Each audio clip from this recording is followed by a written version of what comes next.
passionate about helping women with invisible illnesses realize that you can still lead a pretty healthy and active lifestyle. And I got to tell y'all, I was thinking about this morning, and I started thinking, am I really qualified to be doing this anymore? I used to be perfectly qualified because for quite a while I had a decent grip on my health situation, but I don't anymore. And when I started really thinking about it this morning, I realized just how much. Now, I've known, obviously, I've been dealing with this crap a long time. I know there's a tremendous emotional aspect here.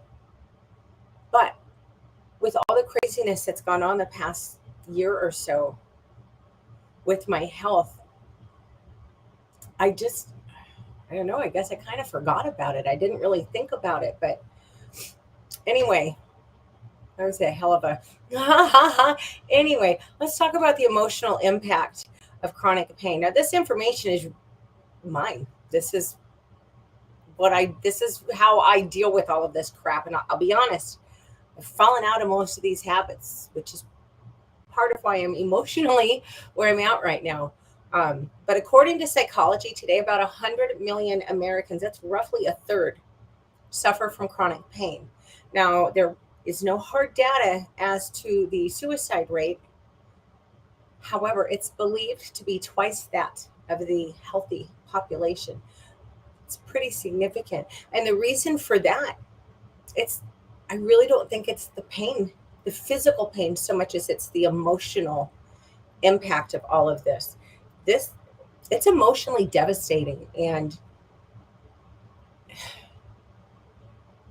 a good day. I don't know how they would ever measure something like this, but supposedly, according to the experts, well, we could have a lot to say about that. But according to the experts, a good day for someone like me is like you have on the flu body aches. Well, how productive were you the last time you had the flu? Probably not very. Now, the good news is you get used to a certain level of pain. In fact, when I was first diagnosed, I groused to the chiropractor I was seeing at the time. This sucks. I have no pain tolerance. It's so annoying.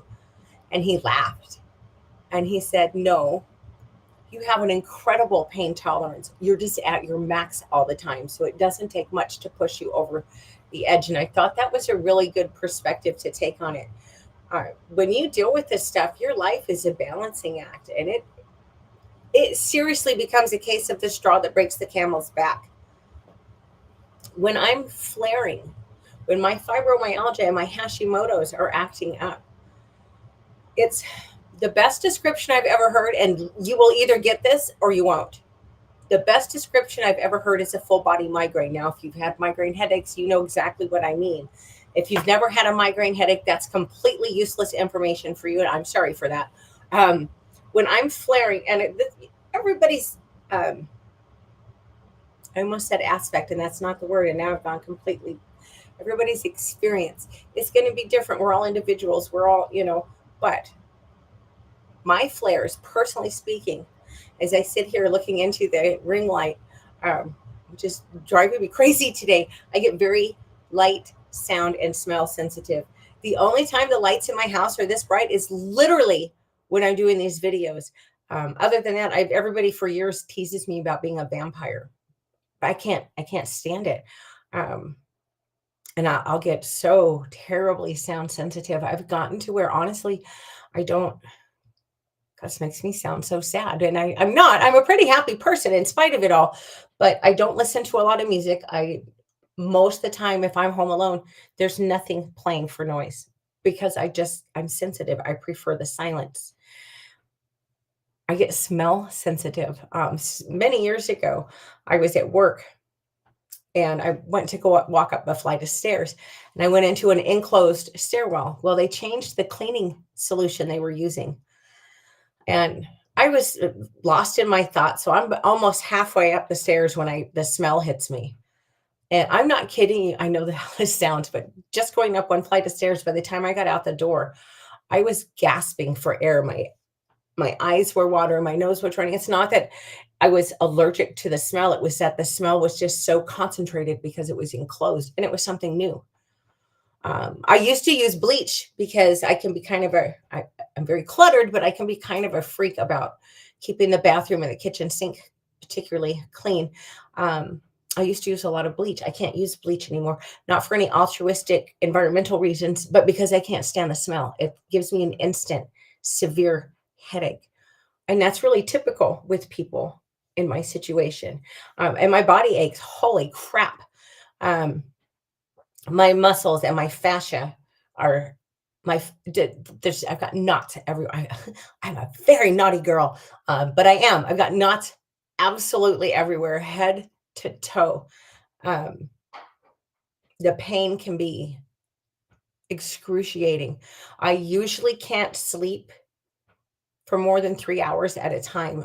3 to 4 hours in, it doesn't matter how well I'm sleeping, the pain is going to wake me up, and chances are I'm going to be up for a few hours. So it's when I'm flaring, it gets really freaking rough.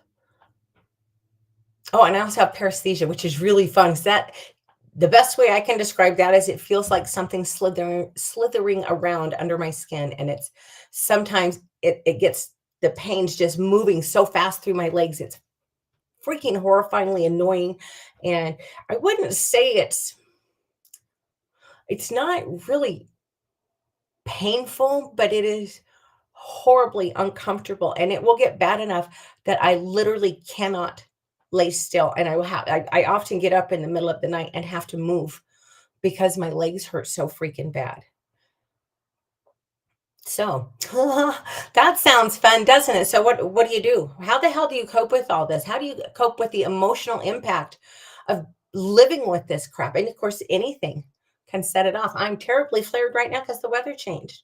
I've been under a lot of stress the past several months. That's kept me the Hashimoto's flares last a long freaking time. I really was happier when I just had fibromyalgia. But what do you do?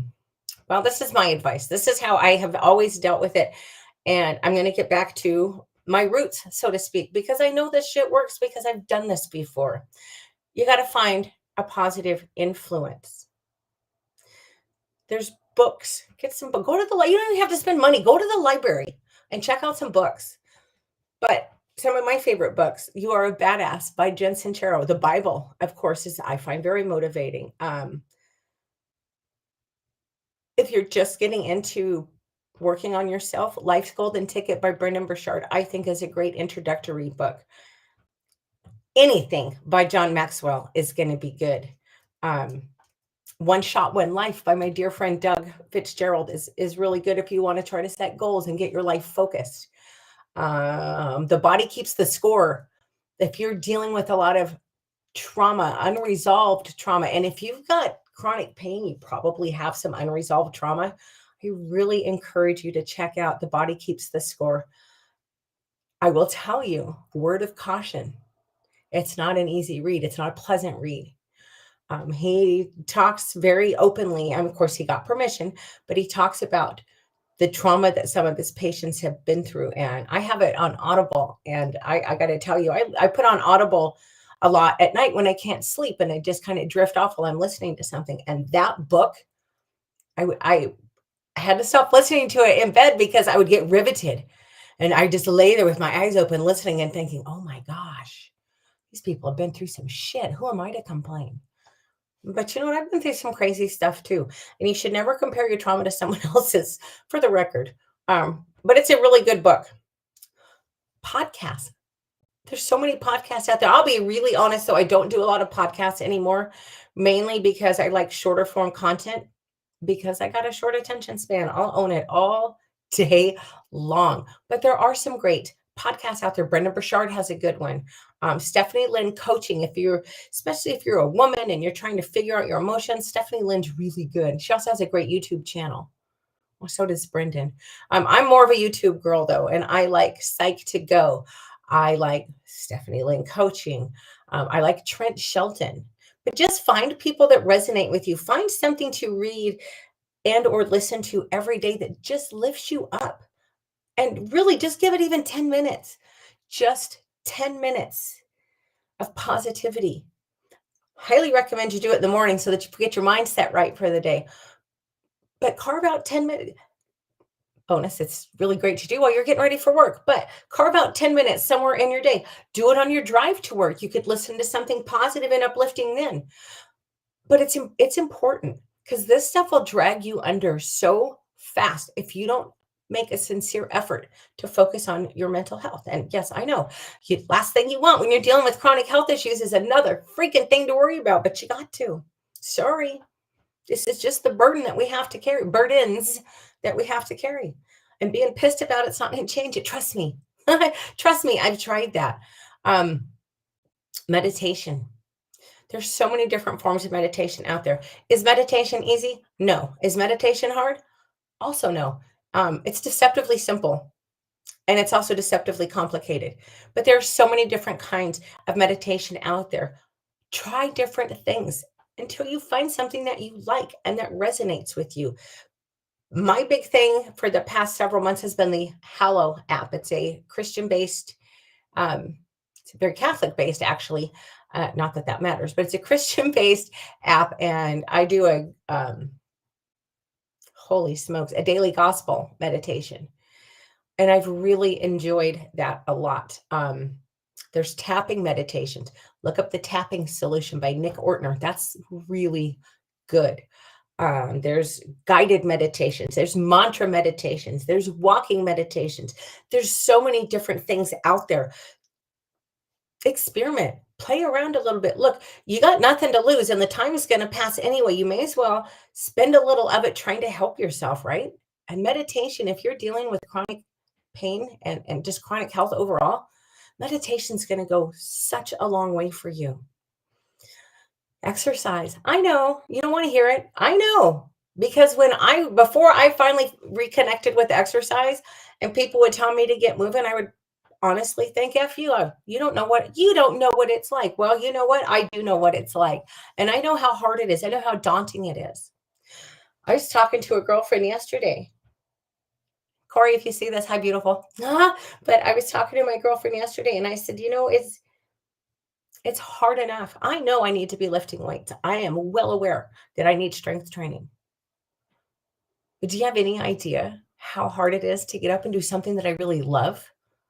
When my whole body hurts and I'm exhausted and I feel just emotionally beat down. Fortunately, I found a form of exercise that I really love that doesn't overtax my Hashimoto's and my fibromyalgia. It's more the Hashimoto's. Hashimoto's can give you exercise intolerance, which what a complete load of crap. Here's this wonderful way to burn off stress and anxiety and feel better about yourself and to help with your body composition. And no, not for you. But I really couldn't do a whole lot of exercise if I wanted to, because I'm just not there right now. My health is too, God, that sounds so bad. I've been in fitness for years and I haven't really, I can't say I haven't improved. I have, but this is what I mean though. This is what I mean. It's frustrating to go through all the years of work that I have and not have made a lot more progress. But it is what it is. But I found I used to do cardio kickboxing and I absolutely freaking loved it. I had a platform is the best I can come up with. I know that's not the right word, but it was cardio kickboxing with a lot of dance thrown in. So it was lots of high energy, fun choreography, crazy ass music. I loved it.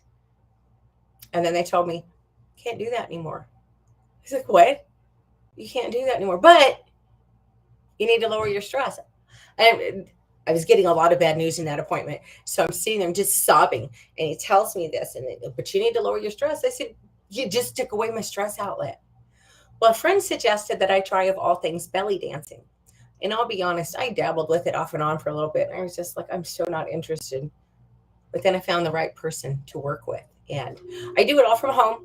I do it all online. I have zero interest in going somewhere to exercise. And you know what? Online's good enough for me. I'm not looking to perform. I do this just for myself, just because I have to get moving. It goes a long way towards quieting the fibro demons if I get off my ass and move. And I like to dance enough that I get really swept up in what I'm doing. And I can quite often set the pain aside for just a little bit of time. But that little bit of time, it's a tremendous blessing. And as a huge bonus to me, the lady that I dance with, I've been on her Patreon for a couple of years now. Look, I dance with her 6, 7 days a week. She's earned my money. I don't have a problem paying her. I'd pay a lot more than $25 a month to go to the damn gym. But I just love her. She's aware of my health situation and she knows I've really been struggling. And she's put out a lot of very relaxing, flowing choreographies, which right now that's all I can handle. I love the high paced stuff, the fast paced stuff. I can't do it. It sucks. The emotional impacts again. I could do this stuff a year and a half ago. I could do this stuff to some degree a few months ago, but the last since like August, September, I've done very few high paced, keep saying high paced, fast paced choreographies. I just can't. I can't. It's too much for my body. But she puts out a lot of lovely stuff. And if you're dealing with health issues, you just get online and try different forms of exercise. There's yoga, there's Tai Chi, of course, there's dancing. You know what? You could always just go for a walk. Bonus, if you leave your phone off, don't put your music on, which you shouldn't do anyway, because you need to have situational awareness. But go out and do a walking meditation. Really focus on what's going on around you.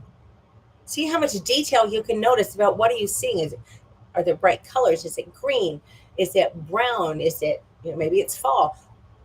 Well, I won't go outside in the winter here, but Alaska, everything's white on the surface, but it's not just white. There's whites, there's grays, there's blues, there's blacks. Pay attention. What are you smelling? What are you hearing?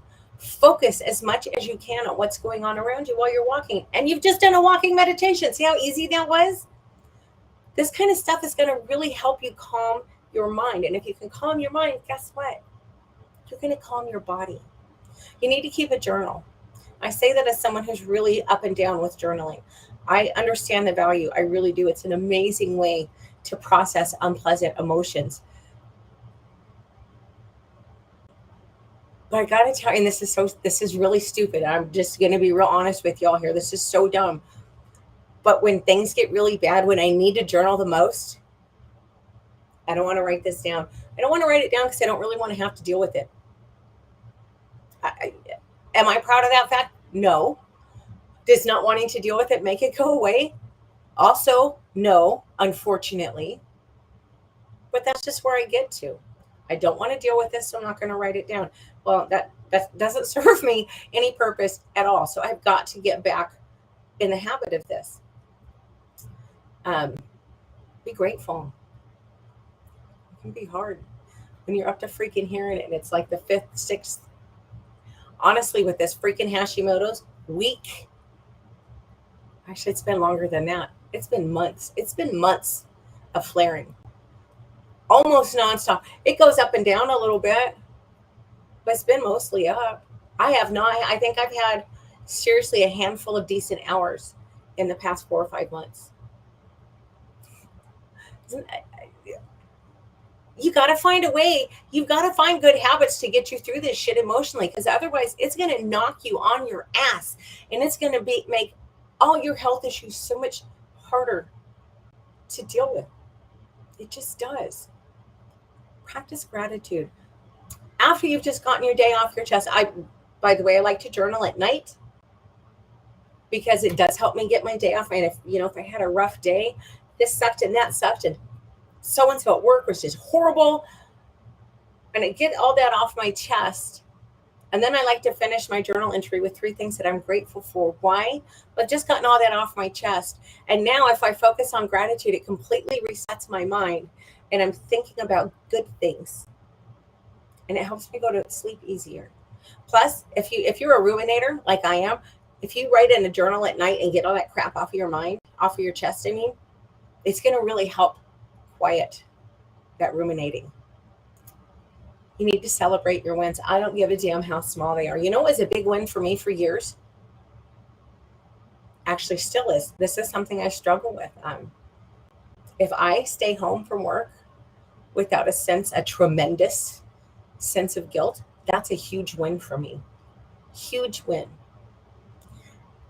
Are you flaring, but you got out of bed and you changed out of your pajamas? I don't give a damn if you put on another pair of pajamas or if you just put on sweats. Did you get up? Did you change clothes? Did you make it out to the couch? You know what? On challenging days, that's a win. You need to give yourself credit for that stuff at the end of the day. Look, if you got, I know this sounds crazy, but if you got up and brushed your teeth this morning, there are lots of people who, for whatever reason, choose not to do that. That's a win. Side note, I know this for a fact. Years ago, I was at the dentist and I really loved the dental hygienist. And I was like, Sue, maybe I should do this for a living. And she laughed and she says, I'm sorry you couldn't do this. You couldn't handle it. And I was highly offended with it. And Sue and I have had a pretty good relationship. I was like, what the hell? What is that supposed to mean? And she laughed and she said, I know how you are. And she said, you'd be amazed at the number of people in this town who never brush their teeth. Yes, you are correct, Sue. I could not do this job because no. What the hell is wrong with people? Go brush your teeth. It's one thing if you can't for some reason, but she told me it's a lot of affluent people in our town. For goodness sakes, if you got up and brushed your teeth, that's a win. It sounds stupid, but you know what? Write that shit down. If you're really struggling emotionally, write that stuff make a to-do list of things like, I'm going to brush my teeth. I'm going to brush my things that you know for a fact you're going to do. Why? Because you'd be amazed when you're really down in the dumps. You'll be amazed what a boost crossing those things off your list will give you. And I know it sounds crazy, but I'm telling you, this stuff works. It really does. For me, a big win, and this might make me sound shallow, I don't know. I also don't really give a shit what you think, because you don't have to live in my life. I do. If I get up and put my face on. When I was young, I remember my mama was a good Southern lady. And I remember watching her get up one day, and she didn't feel good, and she's putting on her face. And I was like, Mama, why? Why would you do that when you don't feel good? And she said, it makes me feel better. And I didn't get it at the time. I get it now. It's more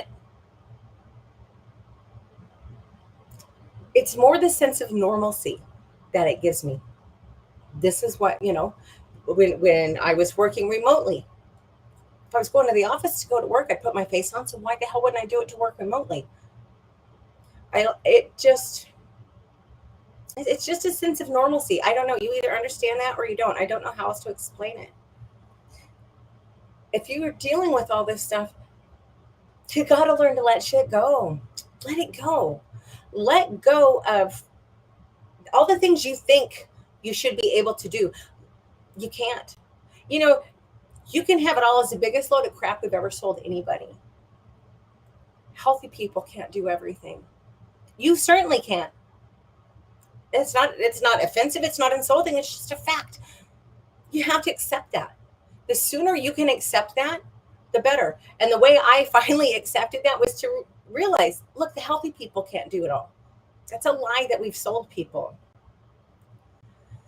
Let it go. Don't give your power. When other people make shitty comments about your health, and they will. They just do. I don't know why they do, but they just do. Let it go. It doesn't do us any good to get angry. Are you going to change your mind by screaming at them? No. Are they probably going to care if they upset you to the point that you cry? Again, no. Consider the source. Ask yourself if this is somebody whose opinion you really give a damn about. And if it is somebody whose opinion you care about, I guess you could try to talk to them, but you're going to have to accept the fact that most people don't understand, and a lot of people have no interest. For whatever reason, they don't want to understand. But that's not your problem, and that's not your responsibility. You can't force that. You just gotta, and I know it's so much easier said than done, because I really struggle with this, but you gotta let it go. Why? Because otherwise you're going to make yourself absolutely crazy over something you can do nothing about. You cannot control what other people do. All you can do is learn to control how you choose to respond, and it is a choice. It is. If you get angry or if you get your feelings hurt, it's still a choice. And I hate saying that. I do, because I get very emotional. But it's a choice. And I always have to remind me, when I start getting really bad down that road and getting very reactive to people, I remind myself, I choose my thoughts. I can choose to focus on the fact that this person is an ass. Or I can say, okay, this person is an ass, and just move on with my day. Obviously, moving on with my day, letting it go is a much better option. And finally, you got to remember you're more than your diagnosis, you're more than your illness. And that can be really hard sometimes because your life is mostly doctor's appointments, it's routines catered to your health situation. It this stuff impacts every single aspect of my life. There's no way around it. But you know what? I'm not my illnesses. But I'm not. I'm so much more than that. I'm very dynamic. I'm reasonably smart. I'm funny. I love to laugh. I like to cook. I like to bake. I like to knit. None of that shit has anything to do with my diagnosis. None of it. All of that are aspects of my personality, of who I am, that I'd far rather focus on than just my health issues.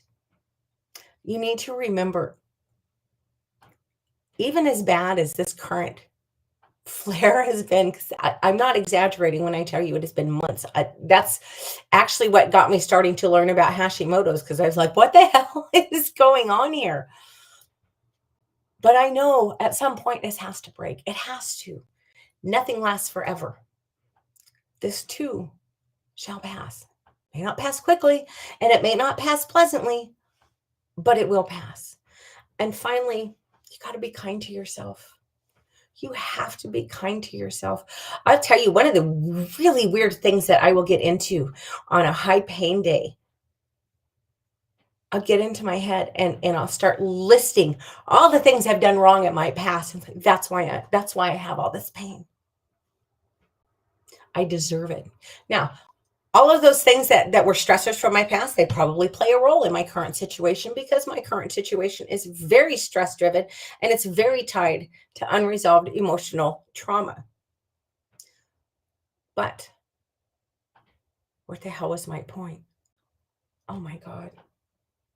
I hate that. I've been doing that all day. I gotta tell you, I already made dinner. Why? I don't know. Obviously, we're hours from dinner time, but I already made dinner.